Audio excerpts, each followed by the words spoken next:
Hey, Tom Donnie here. Going to look real quick at heads, head gaskets, and squish. When you have your head milled, be sure to leave this area virgin. Your water pump gasket has to seal here, and if you mill this down just like this has been milled, it just gets less and less. This was milled 3 mil, which is 120 thousandths.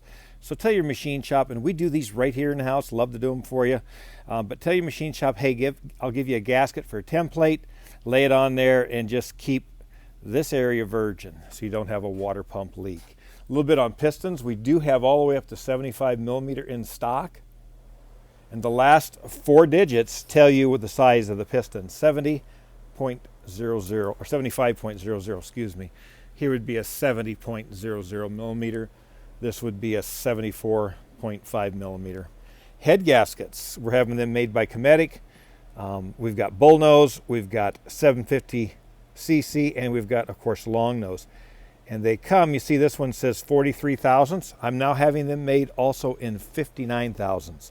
So if you've got a head that doesn't have enough squish pocket, this pocket should be about 30 to 35 thousandths. Factory says 0.285, but most of the factory ones I've got, which I do have some NOS, are about 35 thousandths. So that'll get you close. But be sure you have a squish pocket in there. I bought a car a while back, and it had a rebuilt engine from a guy who does quite a few engines. And somewhere along the line, they forgot to put a bigger head on it. It had been rebored. And guess what? The head was hitting in this pocket.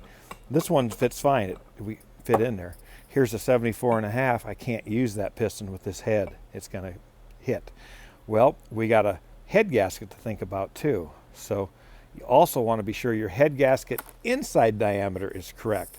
And we make those in both 72 millimeter ID and 75 millimeter ID for the bigger ones. So be sure your head gasket has the right diameter in it, or that's going to be the first thing the piston's going to hit. Of course, the head gasket, it can hit and bend a hole, punch a hole, but it's not good to damage your fire ring. The head's a different story. Like I said, the gentleman that rebuilt the engine, he forgot to have the head opened up, and guess what?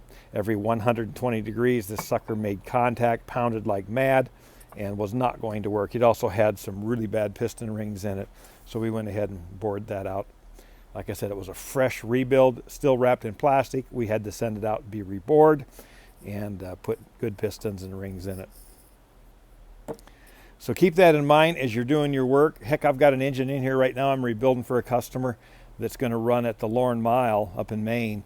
And he ran a couple years ago, and he said, my little Saab, he said, hell, he says, a John Deere tractor will outrun me. It's embarrassing. There's something radically wrong. It was supposed to be some high-end engine. I got it in and started looking at the head. Was a really awkward design. But the big thing they did, somewhere along the line, it had bigger pistons, or was made that way with bigger pistons. And guess what? They never enlarged the pocket, never enlarged the squish area. So the piston was coming up, and every 100 degrees it was banging hard on the head. It's really got hard, guys, to make horsepower when every 120 degrees your piston's smashing into your head. Plus it'll break your connecting rod main bearings, all that kind of stuff. It's not good. So if you need good pistons, we've got them. We've got them with the Keystone rings. These rings are a tapered ring that scrub as they go. You don't get carbon buildup. They're awesome for a 2-stroke. That's what they were designed for.